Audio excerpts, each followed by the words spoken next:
प्यारे साथियों नमस्कार, आपकी जीतो भैया फिर से आप सबका स्वागत करते हैं आपके अपने चैनल लर्न एंड शेयर पे।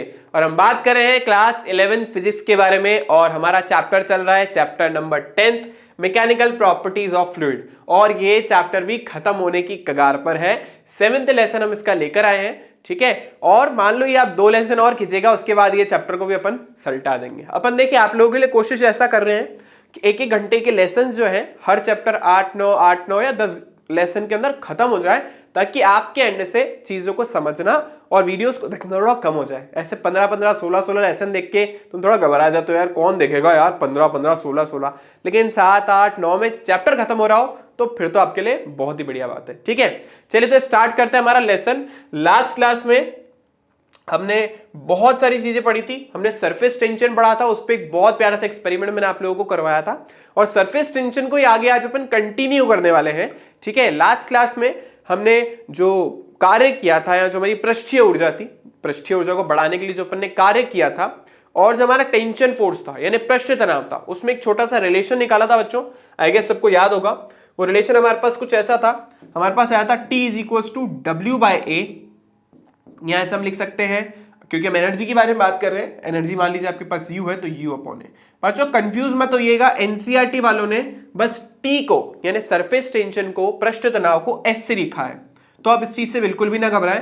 पृष्ठ तनाव को आप S से, सरफेस मतलब देखो पृष्ठ तनाव चल रहा है ना, सरफेस टेंशन, तो हमने पीछे वाला टर्म पकड़ा है T, जबकि एनसीईआरटी वालों ने पहला टर्म पकड़ा है यानी S। तो घबराने की जरूरत नहीं है, S का मतलब भी सरफेस टेंशन होता है, पृष्ठ तनाव, और T का मतलब भी वही होता है। बस हमने यहाँ पे क्या लिया, T लिया। ये हमने रिलेशन पढ़ा था और रिलेशन हमारे पास आया कैसे था, ये रिलेशन हमारे पास आया था T = चलिए मैं आपको बताता था, यहाँ पे अपन ने लिखा था F/2L, है ना। फोर्स पर यूनिट लेंथ अपन ने लगाया था टेंशन फोर्स के केस में, क्योंकि हमारे पास 2 लेयर थी ना, याद होगा अगर आपको लास्ट में रिलेशन थी तो हमने जो बबल की सतह बनाई थी, ठीक है, सोप बबल से, तो उसमें 2 लेयर थी, ऊपर L था नीचे L था, इसलिए नीचे कितना आएगा हमारे पास F/2L, ठीक है। तो ये लास्ट में हमारा ऑलरेडी हमने कर लिया था, इसका हम यूज थोड़ा सा आज करेंगे। तो हमारी एनसीईआरटी में इन लोगों ने सरफेस टेंशन जो है, मतलब जो सॉलिड होता है और जो लिक्विड होता है ना, वो जो एक दूसरे को अट्रैक्ट करता है, तो उसके अट्रैक्शन फोर्स को मेजर करने के लिए एक छोटा सा एक्सपेरिमेंट दे रखा है, वो अपन देखेंगे अब कैसे करता है। जैसे मान लो मेरे पास ये सेलफोन है। अब इस सेलफोन को जैसे मैं पानी के पास लेके जाऊंगा ना, मैं देखूंगा कि इसका शेप ना चेंज होने लग गया, मतलब पानी के मॉलिक्यूल्स इसको अपनी तरफ अट्रैक्ट करने की कोशिश करते हैं। या जब आप ग्लास में पानी डालते हो, चाहे कोई भी ग्लास हो, स्टील का ग्लास हो कि कांच का ग्लास हो, आप देखोगे कि उसका शेप थोड़ा सा ना चेंज हो जाता है, मतलब कुछ ऐसा शेप हो जाता है। ग्लास में पानी डाला तुमने, लेकिन उसका शेप कैसा हो जाएगा, शेप उसका कुछ ऐसा हो जाएगा, मतलब बिल्कुल स्ट्रेट नहीं रहता है, थोड़ा सा पानी से चिपकने की कोशिश करता है, ठीक है ना। तो ये जो चिपक रहा है, इनके बीच में कुछ आकर्षण हो रहा है। इस आकर्षण को मापने के लिए हमारे सिलेबस में एक छोटा सा एक्सपेरिमेंट दे रखा है, वो देखेंगे। इसके बाद अपन संसंजक और आसंजक बल के बारे में बात करेंगे। ऑल्दो एनसीईआरटी में इसका कोई एक्सप्लेनेशन नहीं है, लेकिन क्योंकि अगर हमें स्पर्श कोण समझना है, एंगल ऑफ कॉन्टैक्ट समझना है, तो संसंजक और आसंजक बल, जिसको अपन कोहेसिव और एडिसिव फोर्सेस बोलते हैं, वो समझना जरूरी है। और इसके बाद अपन पढ़ेंगे कि बूंद का आकार गोलाकार ही क्यों होता है। कुछ द्रवों को सरफेस पे डालने से वो फैल जाते हैं, जैसे पेंट लगा रहे हो आराम से फैल रहा है, ठीक है। और भी कुछ लिक्विड्स होते हैं वो आराम से सरफेस फैल जाते हैं, लेकिन बहुत सारे लिक्विड्स जो होते हैं वो ड्रॉपलेट की फॉर्म में हो जाते हैं। जैसे अगर आप पीपल का पत्ता लो, उसमें पानी की बूंद कैसे गोलाकार हो जाती है, ठीक है। कमल का पत्ता लो, कैसे गोलाकार हो जाती है। पारा लो, सरफेस पे डालो, बिल्कुल गोल गोल गोल गोल हो जाएंगे। तो ऐसा क्यों होता है कि कुछ फैल रहे हैं, कुछ गोलाकार हो गए, तो वो पढ़ेंगे। इसके बाद लास्ट में अपन पढ़ेंगे द्रवों में दाब आधिक्य, जैसे अपन सोप बबल के बारे में बात करेंगे, साबुन के बुलबुले के बारे में या पानी के बुलबुले के बारे में, कि उनके अंदर जो अंदर का प्रेशर होता है ना, अंदर से जो प्रेशर लग रहा है वो बाहर के प्रेशर से ज्यादा होता है, इसलिए उनका शेप गोलाकार हो जाता है, ठीक है। वो चीज अपन यहाँ पे पढ़ने वाले हैं। तो बच्चों आज के लेसन में ना सीरियसली बहुत ज्यादा मजा आने वाला है, बहुत सारी नई नई चीजें जानने को मिलेगी डे टू डे लाइफ में जो आप लोग देख रहे हो। इसके बाद हमारा केशिकात्व यानी कैपिलरी बचा है, वो कैपिलरी अपन नेक्स्ट क्लास में पढ़ेंगे, ठीक है। चलिए तो आज का लेसन स्टार्ट करते हैं। हमारी बुक में जो एक्सपेरिमेंट है वो कुछ एक्सपेरिमेंट इस तरीके का है। देखिए हमने यहाँ पे एक स्टेटमेंट लिखा है। स्टेटमेंट क्या है, यदि ठोस एवं वायु तथा तरल एवं वायु की पृष्ठीय ऊर्जा का योग तरल तथा ठोस की पृष्ठीय ऊर्जाओं से कम है, तो तरल जो है ठोस से चिपकने लग जाएगा। इसका मतलब क्या समझाता हूं मैं आपको। देखो, दो चीजें हमारे पास, जब आप किसी कंटेनर में कोई भी लिक्विड डालते हो तो लिक्विड डालने के बाद क्या होता है, क्योंकि देखो बात ऐसी है कि लिक्विड भी जो है ना वो एयर के कांटेक्ट में है, मतलब ये द्रव भी एयर के कांटेक्ट में है, वायु के संपर्क में है, और ये ठोस जिसके अंदर आपने पानी डाला है, मान लो एक बीकर लिया या बॉटल लिया, देखो बॉटल में पानी डाला हुआ है ना, तो ये दोनों चीजें ना, देखो पानी भी जो है वो वायु के संपर्क में है और ये ठोस भी वायु के संपर्क में है, तो इनकी कुछ ना कुछ क्या होगी, ऊर्जाएं होंगी। तो इसकी हमारी जो वायु है उसके साथ इसकी जो एनर्जी है उसको अपन बोल देते हैं, मान लो यू बोल रहे हैं ना एनर्जी को, तो एनर्जी हमारी पृष्ठीय ऊर्जा बोल रहे हैं अपन। पृष्ठीय ऊर्जा ई से लिखी थी अपन ने लास्ट क्लास में, तो अपन इसको ई लिख देते हैं। लास्ट क्लास में पृष्ठीय ऊर्जा को ई से लिखा था अपन ने, है ना, सरफेस एनर्जी। तो जो ई है किस किस के बीच में, एक तो हमारे सॉलिड सब्सटेंस के बीच में और एयर के बीच में। ई एस ए का मतलब हो गया सॉलिड और एयर, ठोस और हमारा वायु। और इसी तरीके से इनके और वायु के साथ, क्योंकि वायु के संपर्क में है तो इनकी भी कुछ एनर्जी होगी, जिसको अपन बोल रहे हैं ई लिक्विड एयर, यानी द्रव और हमारा वायु। अगर इन दोनों की ऊर्जाओं का योग, अगर इन दोनों की ऊर्जाओं का योग कम हो, किससे, किन किन के बीच की एनर्जी, हमारा जो भी ठोस है वो और जो हमारा लिक्विड है वो, इनकी ऊर्जाओं से, अगर हमारा सॉलिड और लिक्विड इनकी ऊर्जाओं से अगर इनका योग जो है अगर इनकी ऊर्जाओं से कम है, तो इसका मतलब ये दोनों आपस में ज्यादा चिपकना चाहते हैं, मतलब दोनों एक दूसरे को आकर्षित करेंगे, क्योंकि इनके बीच की ऊर्जाएं जो है वो वायु के कंपैरिजन में, इनके साथ जो अलग अलग इनकी जो ऊर्जा है वायु के साथ, उनके कंपैरिजन में इनकी आपस की ऊर्जा ज्यादा है, मतलब ये आपस में ज्यादा चिपकेंगे। तो यही स्टेटमेंट यहाँ पे ये बोल रहा है। बस इसी को डेमोन्स्ट्रेट करने के लिए एक छोटा सा एक्सपेरिमेंट है। क्या किया अपन एक्सपेरिमेंट में आपको बता देता हूं। ये आपका एक तरीके का तराजू है, ठीक है। तराजू में हमने दो तरफ, एक तरफ तो वेट लटका दिया, ठीक है, छोटे छोटे, आप लैब में जाओगे ना तो आपको छोटे छोटे से मिलेंगे, बाट मिलेंगे, जिससे तो 1 किलो 2 किलो बड़े बड़े बाट होते हैं ना, वैसे ही आपको वहां पे बहुत छोटे छोटे बाट मिलेंगे, 1 ग्राम का, 2 ग्राम का, 10 ग्राम का, 20 ग्राम का, ऐसे से बाट मिलेंगे। वो बाट अपन ने यहाँ पे लिए हैं। और दूसरी तरफ हमने, एक तरफ हमने क्या करा है, धातु की एक प्लेट को लटका दिया। तो ये धातु की प्लेट है, तो ये जो धातु की प्लेट है इसका जो क्षेत्रफल है, जो लेंथ है इसकी, उसको अपन ने क्या लिया बेटा, एल, ठीक है ना। तो अब होगा क्या, हम पहले तो इसको है ना इसके कांटेक्ट में नहीं रखेंगे, इसको थोड़ा ऊपर रखेंगे, मतलब ये समझ लीजिए आप लोग कि कुछ ऐसी कहानी है, ठीक है ना, कुछ ऐसी कहानी है कि भाई ये आपका तराजू वराजू हो गया, और ये जो है ना इसके अंदर थोड़ा सा वेट डाल रखा ताकि इसको बैलेंस करे, और ये भी लिक्विड के कांटेक्ट में नहीं, मतलब लिक्विड कहीं थोड़ा सा नीचे है, लिक्विड कहीं यहां है नीचे, ठीक है, ऐसे लिक्विड थोड़ा नीचे। अब हम क्या करेंगे, हम धीरे धीरे लिक्विड के लेवल को बढ़ाएंगे। जैसे हम थोड़ा लिक्विड के लेवल को बढ़ाएंगे, हम देखेंगे कि लिक्विड ऑटोमेटिकली ना इससे चिपकने की कोशिश कर रहा है ऐसे। आप सबने ये चीज नोटिस भी की होगी कि लिक्विड ऑटोमेटिकली सरफेस से क्या करता है, चिपकता है। तो ये भी सरफेस से चिपकने की कोशिश करेगा, क्योंकि इसको क्या कर रहा है, अपनी तरफ अट्रैक्ट कर रहा है, तो ये इससे चिपकने की कोशिश कर रहा है, ठीक है। तो ये जो चिपक रहा है ना, इसको क्योंकि नीचे जाने की कोशिश करेगा, तो यहाँ पे उसके कॉरस्पॉन्डिंग हम कुछ ना कुछ वेट डाल देंगे, ठीक है। मान लो जहां पे तुमने वेट डाला है वो कितना है, m, तो यानी इस फोर्स को बैलेंस करने के लिए कितना गुरुत्वाकर्षण बल लगा होगा, mg, सही है। इस लेंथ को बैलेंस करने, इस वेट को, ये जो बल लग रहा है इनके बीच में, उसको बैलेंस करने के लिए कितना तुमने एक्स्ट्रा अपनी तरफ से फोर्स लगाया है, mg, ठीक है, क्योंकि आपने वेट लटका दे रहे हैं यहाँ पे। तो इस लिक्विड यानी इस द्रव और इस ठोस प्लेट के बीच में लगने वाला आकर्षण बल mg के बराबर होगा। मैंने क्या बोला, ठोस और द्रव के बीच में लगने वाला आकर्षण बल, ठोस व द्रव के बीच लगने वाला आकर्षण बल, लगने वाला आकर्षण बल जो है किसके बराबर होगा, वो हमारा होगा mg के बराबर। और अभी हमने सरफेस टेंशन का फॉर्मूला क्या पढ़ा था, T = F/2L, जहां पे F क्या होता है, फोर्स जो कि कौन लगा रहा है, सरफेस। तो यहां पे हमारे पास F की वैल्यू कितनी होगा, हमारे पास mg। तो यानी इस एक्सपेरिमेंट के थ्रू हम आराम से निकाल सकते हैं टेंशन फोर्स की वैल्यू। इस तरीके से हम लिक्विड का टेंशन फोर्स यानी उसका पृष्ठ तनाव निकाल सकते हैं। ठीक है, ये हमारा एक्सपेरिमेंट था जो हमारी बुक में दे रखा था सरफेस टेंशन निकालने के लिए। ठीक है, तो आई होप सबको क्लियर हो गई होगी ये बात, क्योंकि एम हमें पता है, जी हमें पता है, इस जो प्लेट अपन ने ली है उसकी लेंथ भी अपने को पता है। ये फॉर्मूले में डालो, आपका उत्तर आ जाएगा। आई होप ये सबको क्लियर हो गया होगा। चलो आगे चलते हैं बच्चों। ओके चलिए, हमारा नेक्स्ट टॉपिक है बच्चों आसंजक और ससंजक बल। देखो ससंजक साथ साथ है ना, इसको थोड़ा ऐसा समझो, साथ साथ है ना, साथ साथ मतलब एक जैसे, मतलब कुल मिला के ये कुछ इस तरीके का है, एक जैसे, और है ना एक जैसे। और आप दूसरी तरफ देखोगे, दूसरी तरफ हमारे पास आ रहा है आसंजक, असमान, अलग अलग, है ना।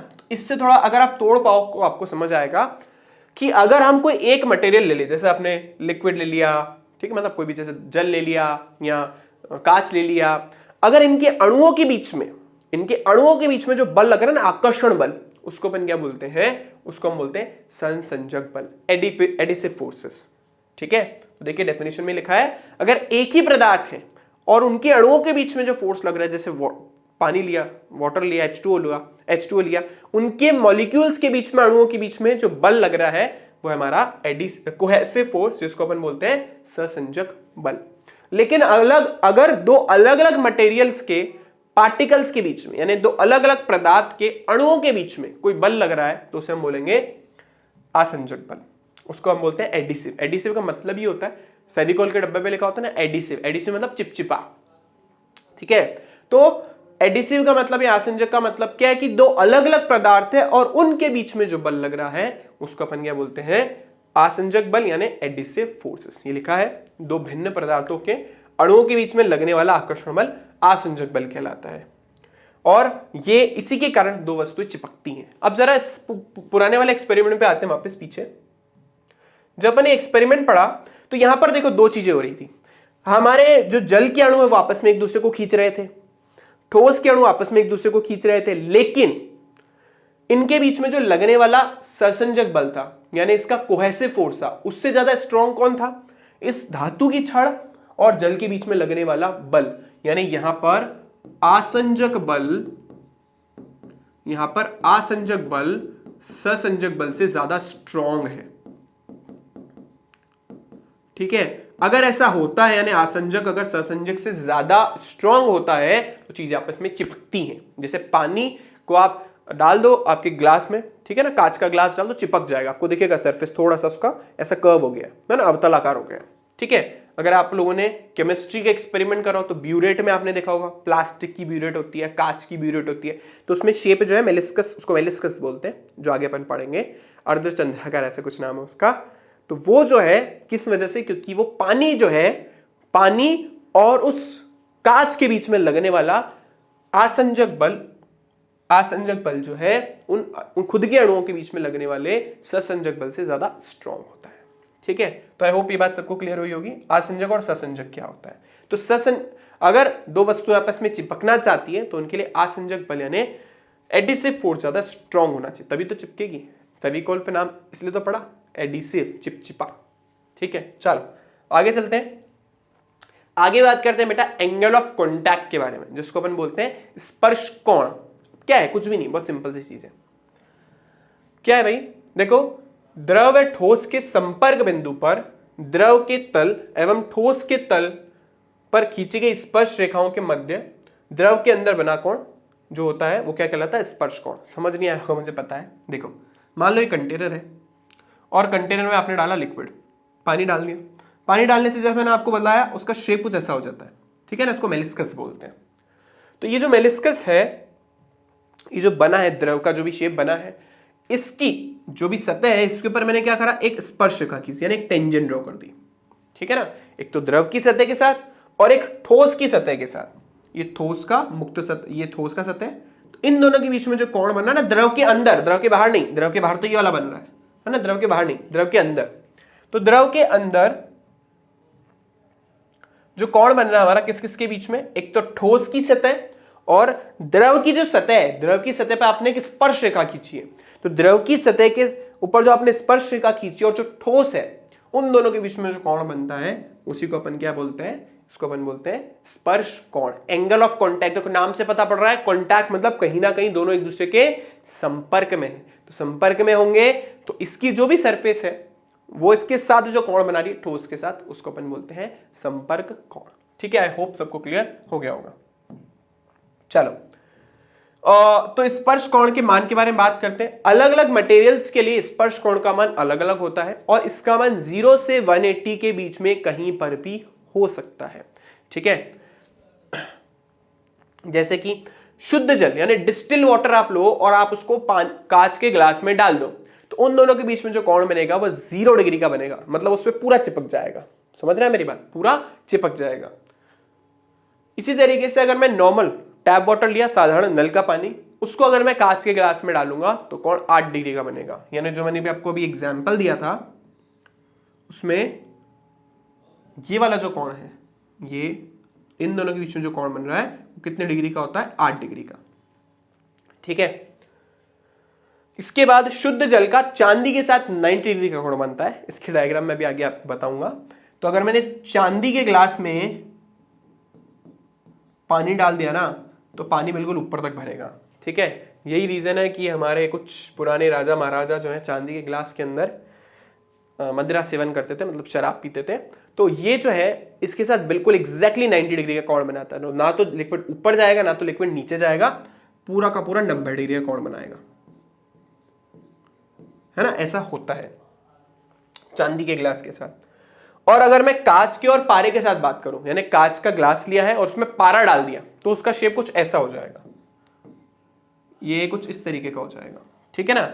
यहां पे आप देखेंगे कि अगर मैं स्पर्श रेखा ड्रॉ करूंगा तो ऊपर आएगी और नीचे करूंगा तो ठोस कर तो यही आएगा। तो कौन साफ साफ दिख रहा है कि 90 से क्या है, ज्यादा है। इसका मान 137, कई बुक में 137 लिखा होता है, कई बुक में 138 लिखा होता है।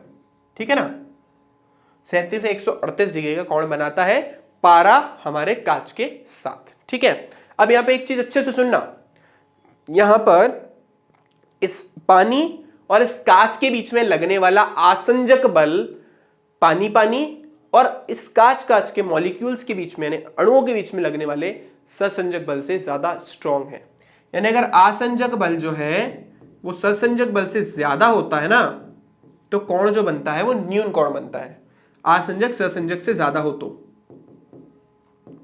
अगर दोनों आपस में बराबर हो तो 90 डिग्री का बनता है। लेकिन अगर कांच के अणु और पारे के अणु, उनके बीच में ज्यादा स्ट्रॉन्ग फोर्स होता है एज कंपेयर टू कांच और पारे के बीच में, तो यहां पर ससंजक बल जो है यानी सेम ही मटेरियल के बीच में लगने वाले जो बल है वो ज्यादा स्ट्रॉन्ग है। ठीक है, इसी के बारे में डिटेल में बात करते हैं नेक्स्ट स्लाइड। तो देखो पहले वाले केस में हमने यहाँ पे क्या क्या लिया, यहाँ पे हमने लिया पानी और कांच। तो पानी और कांच के केस में थीटा का मान 90 से छोटा होगा। कब? अगर हमारा जो आसंजक बल है वो ससंजक से क्या हो, ज्यादा हो।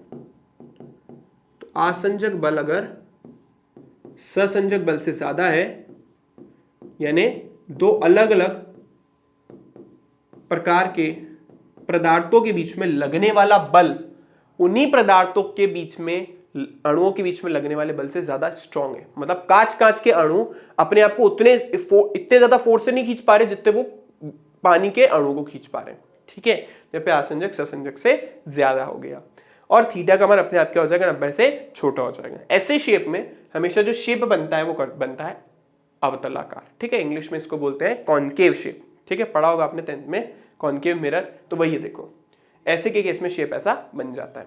ठीक है, दूसरा केस क्या हो सकता है, जब थीटा एग्जैक्टली 90 हो। ऐसा तब होता है जब आसंजक बल जो होते हैं वो ससंजक के एग्जैक्टली इक्वल हो। तो जब आसंजक बल ससंजक बल के एग्जैक्टली इक्वल होते हैं तो उस केस में कोण हमेशा कितना बनता है, 90 डिग्री, और तल बिल्कुल फ्लैट होता है। इसका एग्जाम्पल है इसका एग्जाम्पल हमने क्या दिया, इसका हमने दिया कांच प्लस पानी, है ना। कांच और पानी को एक साथ रखेंगे तो उसका एग्जाम्पल ये हो गया। इसका एग्जाम्पल क्या हो गया हमारे पास, इसका एग्जाम्पल हमारे पास हो गया चांदी और पानी। तो चांदी का ग्लास है और उसमें पानी भरा है।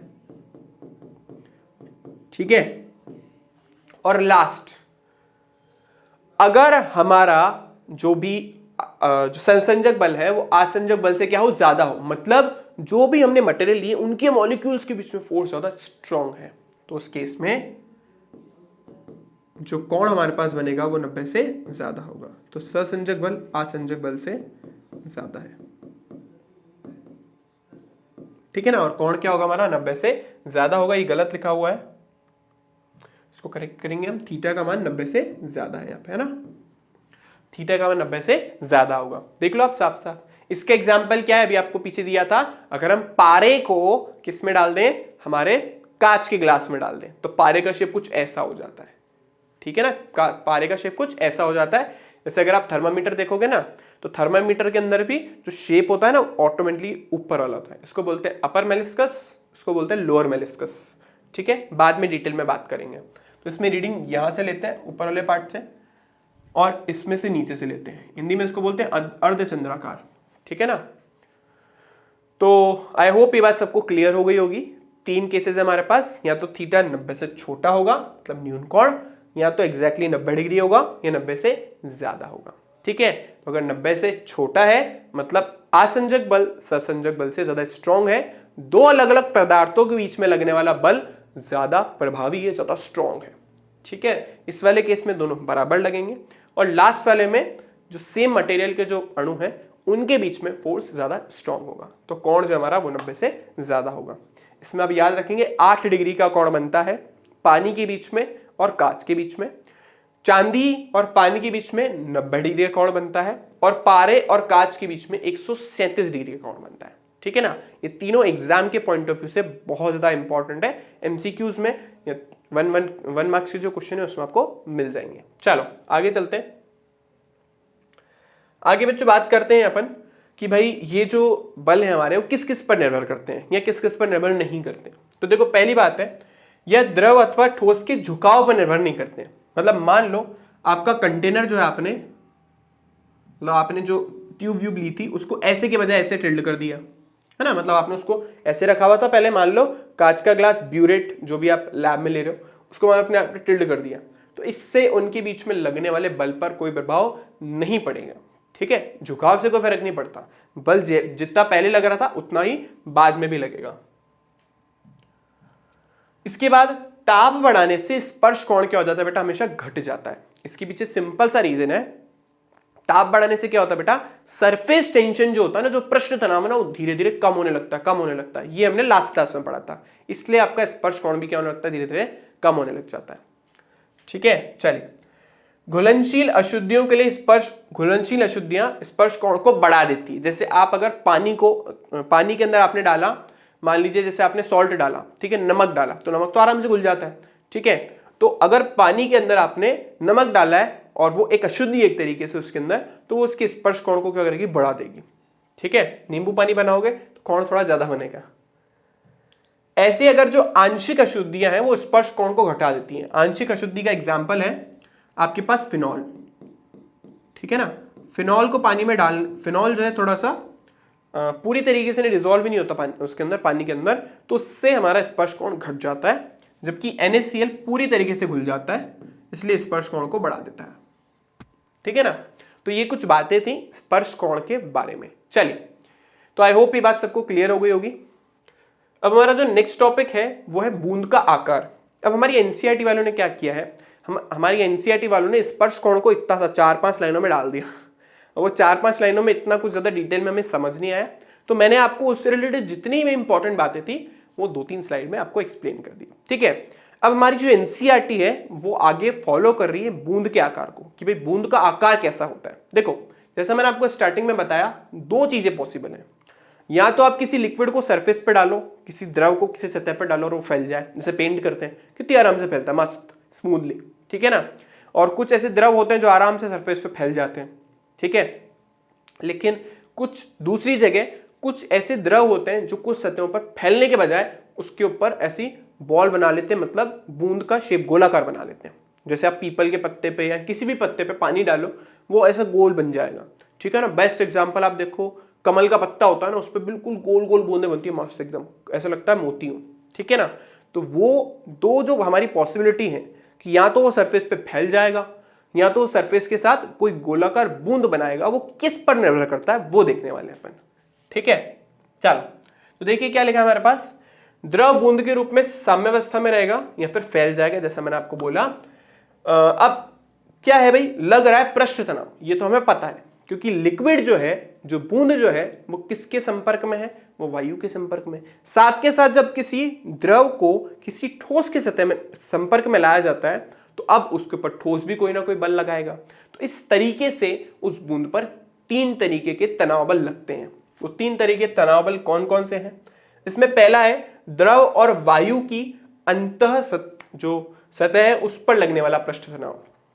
अब देखो, द्रव को हम बोल रहे हैं लिक्विड, द्रव को हम क्या बोल रहे हैं, लिक्विड, इसलिए हमने यहां पे लिख दिया L, ठीक है ना।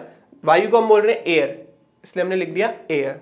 तो सबसे पहला सरफेस टेंशन किस किस के बीच में लग रहा होगा भाई, आपने बूंद ली है तो बूंद किसकी, किसी ना किसी द्रव की होगी, पानी होगा, तेल होगा और कुछ होगा, तो वो कुछ ना कुछ वायु के कांटेक्ट में है तो उस पर कुछ ना कुछ सरफेस टेंशन क्रिएट हो रहा है। तो पहला जो सरफेस टेंशन है, पृष्ठ तनाव है, वो हमारे लिक्विड और एयर यानी द्रव और वायु के बीच में है। दूसरा जो पृष्ठ तनाव है वो हमारे ठोस और वायु के बीच में। मान लो जैसे ये सतह हमारी है ना, ये ठोस है। अब मैंने क्या करा, अब मैंने एक बूंद ली इसमें से और उसके ऊपर इस तरीके से डाल दी। देखते हैं, देखो देखो अब तुम्हें देखेगी नहीं देखेगी मुझे नहीं पता, I will try my best. देखो इस पर एक बूंद जो है छोटी सी आ गई है, हाँ आई होप अब दिख रही होगी। तो अब देखो इस बूंद, ये जो मैंने बूंद ली है, ये बूंद जो है वो किसके संपर्क में, एक तो वायु के संपर्क में और दूसरा इस ठोस के संपर्क में। अब ये जो ठोस है ना, ये खुद भी हमारे वायु के संपर्क में है और साथ के साथ इस द्रव के संपर्क में है। तो देखो 3 तरीके के टेंशन फोर्स लग रहे हैं, एक तो द्रव के साथ वायु का क्योंकि द्रव और वायु कांटेक्ट में है, एक उस ठोस का वायु के साथ क्योंकि वो ठोस भी वायु के संपर्क में है, और साथ के साथ ये ठोस जो है ना ये द्रव के कांटेक्ट में भी है, तो इन दोनों के बीच में भी टेंशन फोर्स लगेगा। तो लास्ट हमारे पास हो गया ठोस और द्रव के बीच में लगने वाला टेंशन फोर्स। ठीक है, थोड़ा यहाँ पे देखते हैं, डायग्राम के थ्रू समझते हैं। वैसे तो मैंने आपको दिखा दिया, देखो जैसे ठोस है और इस ठोस पे आपने कोई बूंद इस तरीके से डाली, ठीक है।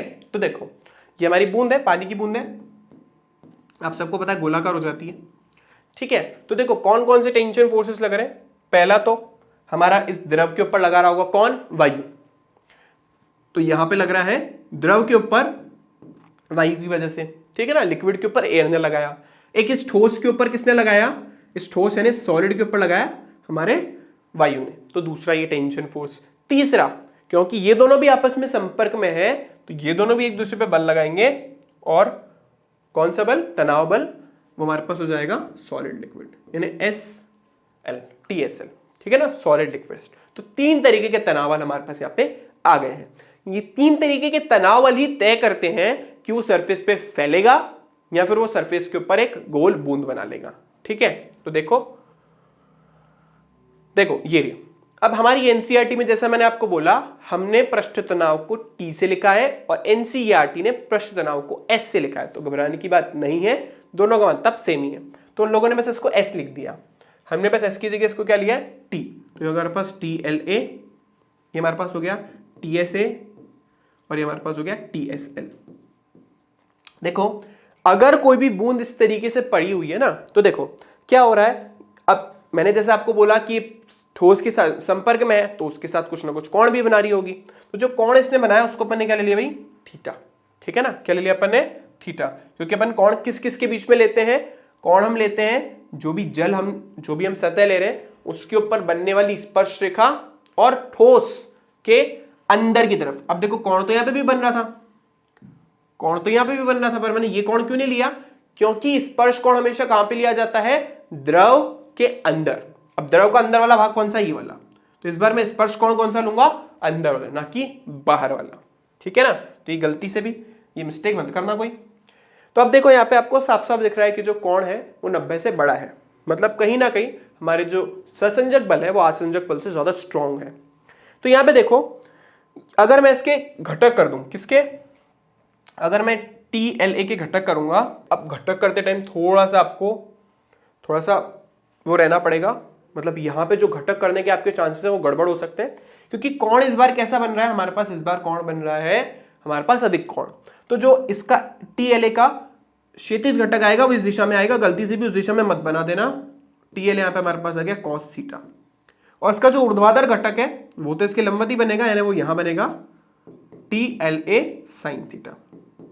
तो देखो बच्चों, हमें TLA sin थीटा से कोई मतलब नहीं है, क्योंकि वो इसकी प्रतिक्रिया बल को उसका सपोर्ट करेगा और mg को बैलेंस करेगा, वो सब ऊर्ध्वाधर है। हम सिर्फ क्षैतिज से मतलब रख रहे हैं। तो क्षैतिज दिशा में देखो यहां पर कौन कौन से बल लग रहे हैं, TSL और साथ में TLA cos थीटा, और यहां पे कौन सा लग रहा है, TSA।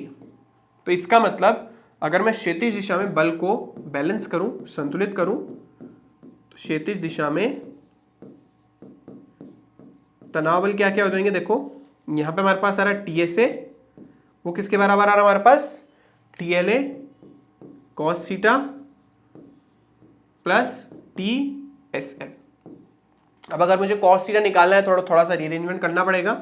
इसको ले आते हैं, TSA minus TSL is equals to TLA cos theta.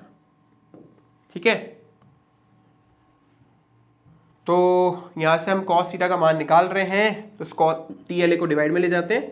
तो cos थीटा किसके बराबर आ गया, TSA minus TSL upon TLA। यानी यहां से साफ साफ समझ आ रहा है कि थीटा का मान जो है वो धनात्मक कब होगा, थीटा का मान मतलब cos थीटा का मान धनात्मक कब होगा, जब TSA यानी सॉलिड और एयर के बीच में लगने वाला तनाव बल जो है सॉलिड यानी ठोस और द्रव के बीच में लगने वाले तनाव बल से ज्यादा हो। ठीक है, देखो बच्चों, इसका पहला केस हमारे पास क्या है कि अगर TSA जो है TSL से बड़ा होगा, यानी अगर cos थीटा का मान आप धनात्मक चाहते हो, धनात्मक कब होगा, जब थीटा का मान 0 से 90 के बीच में हो। उस वाले का जो फिगर है वो ये वाला है, इसके अंदर उल्टा हो गया, ये वाला फिगर इसका है।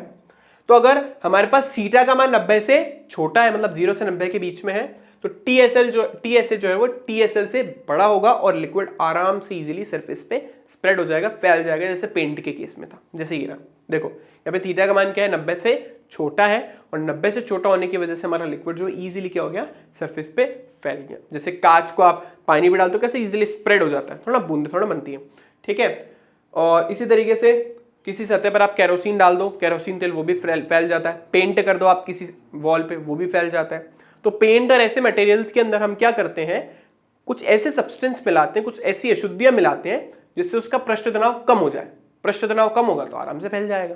ठीक है ना, जबकि दूसरी तरफ अगर TSL का मान TSA से बड़ा हो तो उस केस में cos थीटा ऋणात्मक होगा। कब, जब थीटा 90 से बड़ा होगा, इस वाले केस में जैसे हो रहा था। ठीक है ना, उस केस में हमारे जो भी हमने जल लिया है या द्रव लिया है वो आपस में एक दूसरे से कस के बंधे हुए होंगे और इस तरीके की बूंद बना देंगे। ठीक है, जैसे मैंने आपको बताया था ना, कमल के पत्ते पे आपने देखी बूंद मोती की तरह जो दिख रही है, उसके अंदर ये वाला केस हो सकता है। ठीक है, तो आई होप सबको क्लियर हो गया होगा। सारी कहानी इन दोनों पे है। अगर हमारा जो भी सॉलिड है, जो भी हमारा ठोस है, उसका जो तनाव बल है वो लिक्विड और ठोस के बीच में लगने वाले तनाव बल से ज्यादा होगा तो वो फैल जाएगा, और अगर इसका उल्टा होगा तो वो इस तरीके का गोलाकार शेप बना लेगा। ठीक है, आई होप ये बात सबको क्लियर हो गई है। चलो आगे चलते हैं। आगे हमारे पास है द्रवों में दाब आधिक्य। अब द्रवों में दाब आधिक्य का क्या मतलब है, द्रवों में दाब आधिक्य का मतलब है हमारे पास कि कोई बूंद है हमारे पास, जैसे पानी की बूंद है। अब पानी की जो बूंद होती है ना, उसमें अंदर का दाब जो होता है वो बाहर के दाब से ज्यादा होता है। ऐसे आपने साबुन का बुलबुला लिया, उसमें भी अंदर का दाब जो होता है वो बाहर के दाब से क्या होता है, ज्यादा होता है। ठीक है, तो ऐसा क्यों, वो देखते हैं। पृष्ठ तनाव के गुण के कारण बुलबुले अथवा बूंद सिकुड़ने का प्रयास करते हैं। जैसे मैंने आपको क्या बोला था, सरफेस कोशिश करता है कि उसका एरिया जो है ना, जो वायु के संपर्क में, वो कम से कम रहे, क्योंकि उसको ज्यादा से ज्यादा अणुओं को ऊपर भेजना पड़ेगा, उसके अंदर उसकी ऊर्जा कम खत्म होती जाएगी, तो अपनी ऊर्जा को बचाने की कोशिश करेगा। तो वो कोशिश करेगा कि उसकी खुली सतह कम से कम हो। तो अगर उसकी खुली सतह को कम से कम रखना चाहता है तो अपना शेप कैसा बना लेगा, गोलाकार बना लेगा। सर गोलाकार ही क्यों, क्योंकि सारे शेप में सबसे कम सरफेस एरिया गोले का होता है। आप चाहे सिंपल से अगर कंपैरिजन करना चाहते हो, जैसे मैथ में तुमने पढ़ा होगा, गोले को आराम से जो है एक सिलेंडर में यानी बेलन में डाल देते हैं, गोले को आराम से एक घन में डाल देते हैं, आराम से एडजस्ट हो जाता है। मतलब कहीं ना कहीं उसका एरिया बाकी सबसे कम है। ठीक है, तो इसलिए वो अपने आप को क्या बना लेता है, गोलाकार बना लेता है, और गोलाकार बनाने के बाद वो अपने आप को सिकुड़ने की कोशिश करता है, कंप्रेस करने की कोशिश करता है। ठीक है, जिससे आंतरिक द्रव्य क्या होता है, संपीड़ित होता है। अब अगर आप किसी चीज को बाहर से दबा रहे हो, जैसे मान लो मैं आप लोगों को बता रहा हूं द्रव की बूंद के बारे में, तो द्रव की बूंद के ऊपर अगर बाहर से दाब बहुत ज्यादा बढ़ जाएगा तो अंदर का जो भी द्रव्य है, द्रव्य मतलब कुछ भी हो सकता है, ठीक है, जैसे हमारे केस में द्रव है, कोई लिक्विड है, पानी है, तो उसके ऊपर दाब क्या हो जाएगा, बहुत ज्यादा बढ़ जाएगा। तो अंदर वाला जो लिक्विड है उसके ऊपर बहुत ज्यादा प्रेशर बढ़ेगा, तो इससे क्या होगा, इससे अंदर का दाब जो है बढ़ेगा। अब अंदर के ऊपर जब आप बहुत ज्यादा प्रेशर लगा रहे हो तो प्रेशर लगाने की वजह से अंदर वाला लिक्विड भी बाहर की तरफ दाब डालेगा अपना शेप मेंटेन रखने के लिए, तो बाहर की तरफ दाब डालेगा, ठीक है ना। तो बाहर की तरफ जब दाब डालेगा, अंदर का दाब बाहर वाले दाब से क्या हो जाएगा, बढ़ जाएगा, ठीक है ना, जिससे वो अपने आप को और संपीड़ित होने से रोकेगा। भाई आपके पास पानी की बूंद है, उसको दबा दबा के कितना छोटा कर सकते हो, ऐसा तो ना बिल्कुल गायब ही कर दोगे, कुछ ना कुछ द्रव्य तो है ना। जब आप उसको दबाते जा रहे हो तो वो भी अंदर से अपना शेप बनाए रखने के लिए अंदर से क्या लगाता है, दाब लगाता है, जिससे अंदर का दाब बाहर के दाब से क्या हो जाता है, कम। जैसे मान लो ये बूंद है, आप इसका शेप मेंटेन रखने के लिए, मतलब इसको गोलाकार बनाने के लिए बाहर से बहुत ज्यादा सरफेस टेंशन की वजह से बहुत ज्यादा पृष्ठ तनाव उस पर लग रहा है, लेकिन क्या हो रहा है, बेचारी गोलाकार तो हो गई लेकिन बिल्कुल पिचक के बिल्कुल वो थोड़ी ना हो जाएगी, गायब थोड़ी ना हो जाएगी। तो अपना शेप मेंटेन रखने के लिए ये अंदर से भी कुछ दाब लगाती है, और ये दाब बाह्य दाब से क्या होता है, ज्यादा होता है। यानी अंदर वाला जो दाब है उसको अपन बोल सकते हैं, मान लो पी आई मतलब इंटरनल, आंतरिक, पी आई मतलब इंटरनल, इसको हिंदी में क्या बोलते हैं, आंतरिक। जो आंतरिक दाब है वो पीओ यानी आउटर यानी बाह्य दाब से ज्यादा होगा, ठीक है ना। अंदर का दाब जो है वो बाहर के दाब से क्या होगा, ज्यादा होगा। यहां पे ऐसा लिख लो, P I is greater than PO, ज्यादा अच्छा है। अंदर का दाब बाहर के दाब से क्या है बच्चों, कम है, क्योंकि वो अपना शेप बना के रखना चाहती है, ठीक है। तो यही हम यहाँ पे बोल रहे हैं, और इसी की वैल्यू अपने को निकालनी है। ये जो एक्स्ट्रा प्रेशर क्रिएट हुआ है अंदर से, वो क्यों हुआ है वो आपको आएगा, समझ आ गया होगा, उसी की वैल्यू अपने को निकालनी है। चलिए, अतः साम्यावस्था में किसी बूंद अथवा बुलबुले का आंतरिक दाब बाह्य दाब से हमेशा ज्यादा होता है। चलो एक शॉर्टकट में आप लोगों को और बता देता हूं। जहां पे भी अवतल बनता है ना, अवतल शेप, जैसे ये अवतल है, तो जहां पे अवतल शेप बनता है ना, वहां पे प्रेशर हमेशा ज्यादा होता है। मान लो मेरे को 2 पॉइंट पे प्रेशर निकालना है, इस पर और इस पर। अवतल कहां पे, ऊपर की तरफ, तो प्रेशर कहां पे ज्यादा होगा, अवतल की तरफ, ठीक है ना, क्योंकि अवतल वाली सतह नीचे उसको लिक्विड को दबाने की कोशिश कर रही है। इसी तरीके से मान लो ऐसा शेप हो जाए, अगर मैं आपसे पीए और पीबी में रिलेशन पूछ लूं तो इस बार पीबी जो है पीए से बड़ा हो जाएगा। तो जहां पे भी अवतल शेप बनता है ना, वहां पे दाब हमेशा ज्यादा होता है। ये चीज ध्यान रखना, बहुत हेल्प करेगी आपकी सीधी। चलिए, दोनों और दाब का अंतर क्या होता है, दाब आधिक्य कहलाते हैं। मैंने आपको बोला अंदर और बाहर का जो दाब का जो डिफरेंस है उसी को अपन क्या बोल रहे हैं, दाब आधिक्य। अगर मैं बूंद के बारे में बात करूं तो बूंद के केस में अगर वो हवा में है जैसे मान लो, तो उसके अंदर जो भी दाब आधिक्य होगा वो निकालने के लिए अपन द्रव स्थितिकी यानी हाइड्रोस्टैटिक का यूज करते हैं, ठीक है। और अगर वो मान लो किसी के अंदर है, जैसे मान लो कोई है ना पानी की बूंद है और वो किसी लिक्विड के काफी अंदर है, मान लो जैसे पानी की बूंद है और किसी लिक्विड के बहुत नीचे है, तो इसके लिए अपन किसका यूज करेंगे, गेज दाब का। गेज दाब क्या था, किसी गहराई पर दाब। तो अब इस पे दाब किसकी वजह से लगेगा, इस लिक्विड की वजह से। कितना लगेगा, रो जी एच। तो जहां पे भी लिक्विड किसी मतलब कोई भी बूंद जो है अगर वो किसी भी द्रव के अंदर चली जाए तो गेज दाब, और अगर वो बाहर ऐसे खुली है हवा में तो उसके ऊपर द्रव स्थितिकी का यूज करके अपन दाब को आराम से निकाल सकते हैं। चलो अपन दाब आधिक्य की वैल्यू को कैलकुलेट करते हैं जो हमारी एनसीईआरटी ने किया है, ठीक है। तो हम यहां पे ले रहे हैं बेटा द्रव की बूंद, तो द्रव की बूंद के लिए दाब आधिक्य,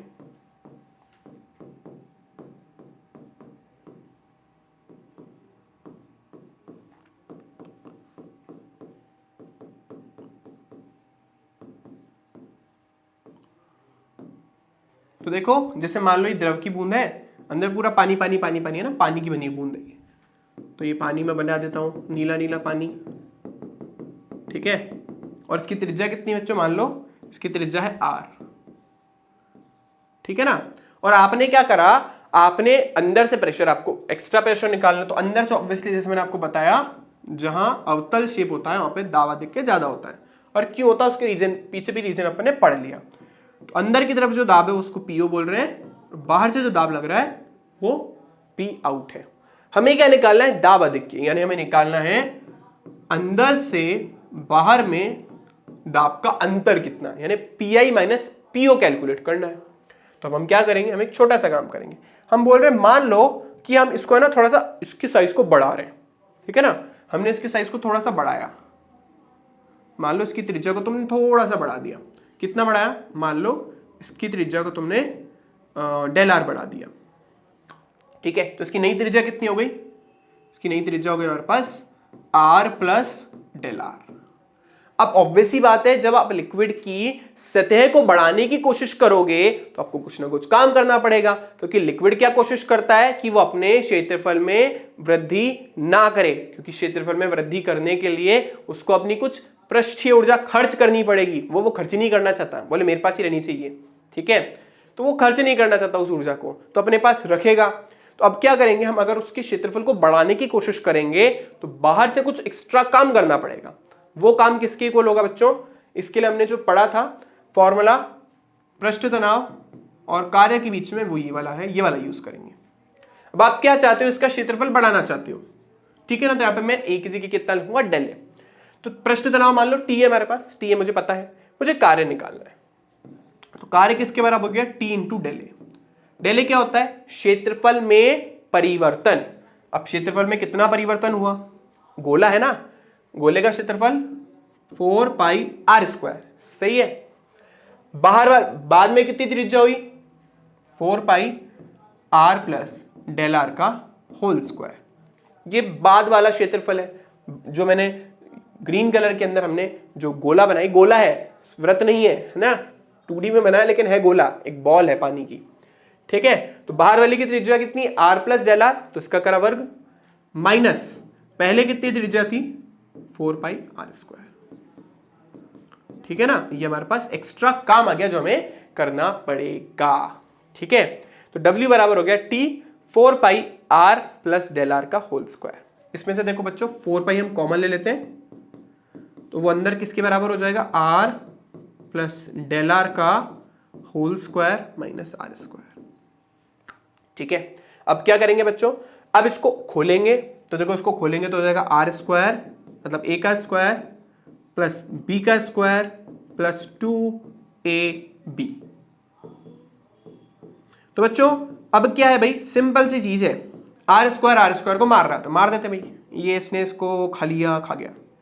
अब देखो क्योंकि हमने जो चेंज किया है ना, जो त्रिज्या में परिवर्तन किया बहुत सूक्ष्म किया है, मतलब डेल आर तो ना बहुत छोटा है, तो डेल आर का वर्ग तो और छोटा हो गया, तो इसका मान लगभग किसके बराबर हो गया, डेल आर के स्क्वायर का 0 के। मान लो उसकी त्रिज्या 2 सेंटीमीटर थी, तुमने परिवर्तन करा 0.002 सेंटीमीटर, उसका वर्ग करो और छोटा हो गया, ठीक है।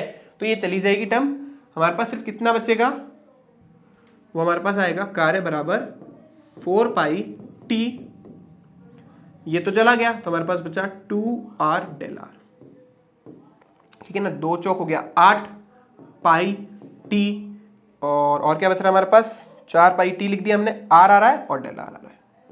ये हमने अतिरिक्त कार्य करना पड़ेगा, पर मुझे तो दाब आधिक्य निकालना है, तो मैं किसके विरुद्ध काम कर रहा हूं, मैं किसके विरुद्ध काम, मतलब ये जो हमने कार्य किया है, ये पृष्ठ तनाव, हमने किसके विरुद्ध काम किया है, इस तनाव बल के विरुद्ध, ठीक है। और साथ के साथ हमारा काम करने में हेल्प कौन करेगा, ये काम करेगा कौन, इसके पृष्ठ तनाव को बढ़ाने के लिए हमारी हेल्प कौन करेगा, अंदर से लगने वाला दाब।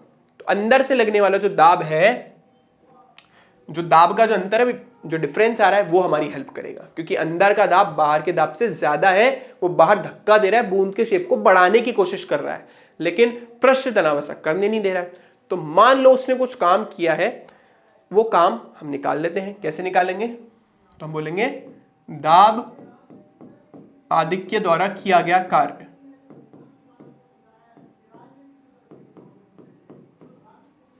किया गया कार्य। अब कार्य क्या होता है, कार्य होता है बल गुणा विस्थापन। अच्छा विस्थापन कितना हुआ, त्रिज्या कितनी बड़ी, डेल आर, तो मैं लिखूंगा F इंटू डेल आर।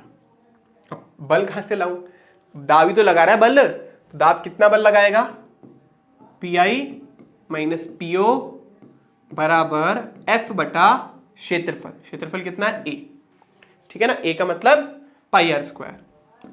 यहां से हमें F की वैल्यू मिल जाएगी,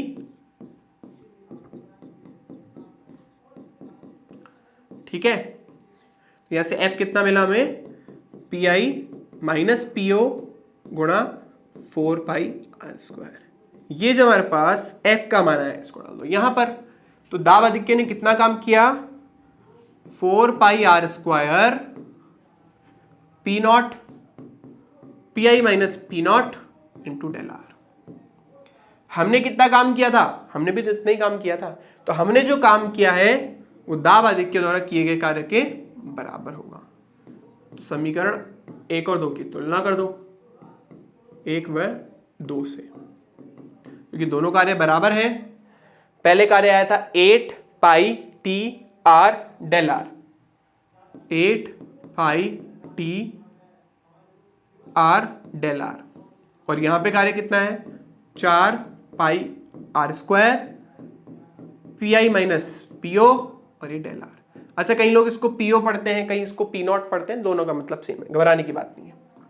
तो देखो डेल आर से तो डेल आर मर गया, 1 पाई से 1 पाई मर गया, एक आर से भी एक आर मर गया, और क्या बच रहा है हमारे पास लास्ट में, 8T बराबर 4R और एक PI माइनस P नॉट। हमें तो दाब आधिक्य निकालना था, तो किसके बराबर हो गया, 8T बटा 4R। सॉल्व करेंगे तो कितना आएगा, 2T बटा R। तो यानी बूंद में अंदर से एक्स्ट्रा जो प्रेशर लग रहा है वो किसके बराबर होता है, 2T अपॉन R स्क्वायर। ये किसके लिए है, द्रव की बूंद के लिए। अगर मैं वायु के बुलबुला ले लूं इसी की जगह, अगर मैं इसकी जगह वायु का बुलबुला ले लूं बेटा, तो वायु के बुलबुले में 2 सतहें होती हैं, क्योंकि अंदर तो पानी होता ही नहीं है, उसमें 2 सरफेस होती हैं, तो बाहर वाली और एक अंदर वाली। देखो ना भाई, वायु का बुलबुला है तो उसमें कितनी सतहें होंगी, 2, एक तो बाहर वाली और एक अंदर वाली, है ना। ये 2 सतहें, ये हमारा सोप सोल्यूशन है, बीच में साबुन का घोल।